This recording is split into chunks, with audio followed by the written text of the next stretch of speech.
எங்களுக்கு வேற சாப்பாடு இருக்கு. என்ன சாப்பாடு?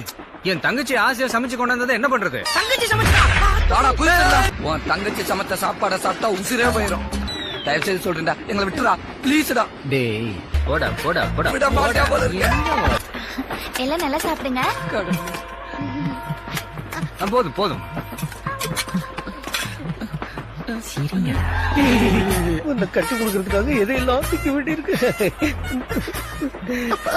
என்னால முடியல. என்னால என்ன முடியல? உன்னை கட்டிக்கு போற உன் மாமனே திங்கிறான், நீ தின்னு தொலை திருக்கு பயப்பட. மாமாவுக்காக விஷத்தை கூட சாப்பிடுவேன். ஆனா இது நல்லா இருக்கா? எப்படி இருக்குன்னு? தங்கச்சி சமையல புளியாச்சே. நாங்க தான் அதுக்கு பலியாச்சே. என்ன ஒண்ணு, புளி சாதம் கொஞ்சம் குழையாம இருந்ததுன்னா சூப்பரா இருந்திருக்கும். ஒண்ணு ஆ, இது புளி சாதம் இல்ல, உப்புமா.